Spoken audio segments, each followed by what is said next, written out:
गुरुओं और साधकों, स्वागत है आपका द बुडा सोल चैनल पर, जहां हम हर रविवार गौतम बुद्ध के जीवन की अद्भुत कथाएं लेकर आते हैं।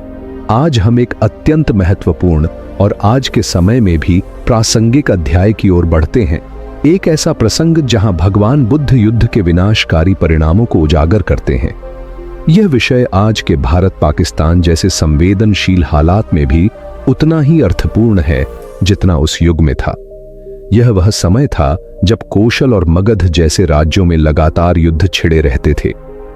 एक दिन बुद्ध अपने शिष्यों के साथ एक शांत वन में ध्यानरत थे। तभी एक युवा सैनिक, जिसका चेहरा चिंता और भय से भरा था, उनके पास आया। वह थका हुआ था, शरीर पर धूल और खून के निशान थे। उसने बुद्ध के चरणों में गिरकर कहा, हे तथागत, मैंने अपने जीवन में अनगिनत युद्ध देखे हैं। मैं जानना चाहता हूं, क्या कभी यह हिंसा समाप्त होगी? क्या कोई ऐसा मार्ग है जिससे हम शांति को पा सकें? बुद्ध ने अपने शांत और गंभीर स्वर में उत्तर दिया, जब तक मनुष्य की वासनाएं, लोभ और घृणा जीवित हैं, तब तक युद्ध भी जीवित रहेगा। युद्ध केवल शस्त्रों से नहीं लड़े जाते, वे विचारों और इच्छाओं से जन्म लेते हैं। उन्होंने एक कहानी सुनाई। एक बार दो गांवों के बीच जल के स्रोत को लेकर झगड़ा हुआ। बात इतनी बढ़ी कि दोनों पक्षों ने शस्त्र उठा लिए और एक भयावह युद्ध हुआ।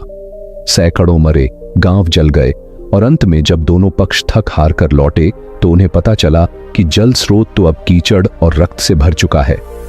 उन्होंने जिस चीज के लिए लड़ाई की वही अब किसी के काम की नहीं रही। यही है युद्ध का परिणाम। बुद्ध ने कहा, विजय से अहंकार जन्म लेता है और पराजय से पीड़ा। दोनों ही आत्मा को दुख में बांधते हैं। सच्चा योद्धा वह है जो अपने भीतर की हिंसा को जीत लेता है। उन्होंने शिष्यों को समझाया कि युद्ध के कारण केवल बाहरी नहीं होते, वह अज्ञानता, मोह और द्वेष से उत्पन्न होता है।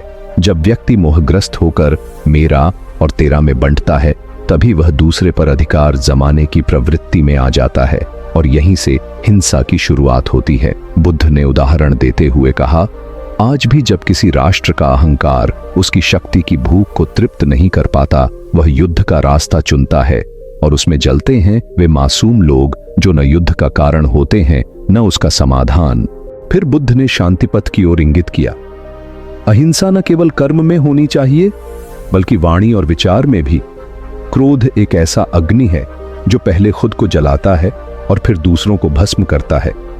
यदि तुम संसार को बदलना चाहते हो तो पहले अपने मन को बदलो। उन्होंने युद्ध से लौटे उस सैनिक को भिक्षु बनने का मार्ग दिखाया। वर्षों बाद वही सैनिक धम्म का झांता और अहिंसा का प्रचारक बना। वह अपने अनुभवों से लोगों को बताने लगा कि युद्ध से कुछ भी हासिल नहीं होता, सिर्फ आंसू, शोक और राख बचती है। बुद्ध ने अपने अनुयायियों से कहा, शांति का संदेश केवल उपदेश नहीं बल्कि अभ्यास का विषय है। जब तक हमारे भीतर द्वेष, घृणा और प्रतिशोध की भावना रहेगी, तब तक कोई भी देश, कोई भी व्यक्ति सच्चे सुख और स्थायी शांति को प्राप्त नहीं कर सकता। बुद्ध ने कई राजाओं को भी यह उपदेश दिए। मगध के राजा बिंबिसार और कौशल के राजा प्रसेनजित से उन्होंने बार बार आग्रह किया कि अपने सीमा विवाद और सत्ता की लालसा को छोड़कर प्रजा के कल्याण की ओर ध्यान दें। उन्होंने कहा, राजा वही सच्चा होता है जो अपने राज्य में करुणा, न्याय और अहिंसा की नीति अपनाए। जिस राज्य में जनता भय मुक्त हो, वही सच्चा समृद्ध राज्य है। एक बार युद्ध के बाद बुद्ध ने युद्ध भूमि पर जाकर देखा, मृत शरीर, विधवाएं, अनाथ बच्चे।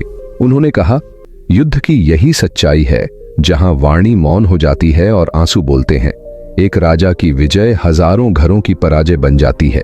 बुद्ध ने कहा, अहंकार, लोभ और अज्ञानता, ये तीनों युद्ध की जड़ हैं और करुणा, मैत्री और समता यही शांति की जड़ें हैं। यदि हम अपने भीतर करुणा बोते हैं तो बाहर हिंसा अपने आप समाप्त हो जाएगी। आज जब हम दुनिया में हर दिन नए संघर्षों, राजनीतिक तनावों और सीमाओं पर चल रही उथल पुथल को देखते हैं तो बुद्ध के ये शब्द और भी अधिक प्रासंगिक हो जाते हैं। यदि भारत और पाकिस्तान जैसी महान संस्कृतियां मिलकर करुणा और सहयोग का मार्ग अपनाएं तो युद्ध नहीं, सृजन की नई गाथाएं लिखी जा सकती हैं।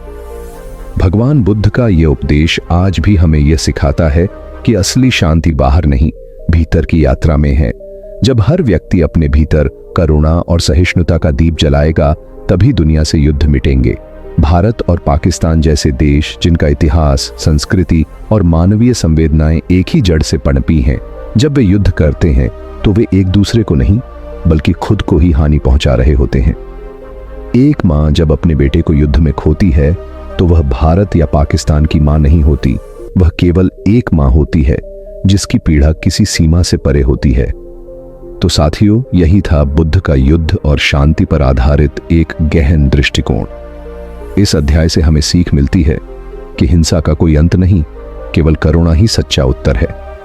आप जुड़े रहें द बुडा सोल चैनल के साथ, क्योंकि अगले रविवार हम फिर आएंगे बुद्ध के जीवन के एक और प्रेरणादायक अध्याय के साथ। नमो बुद्धाय।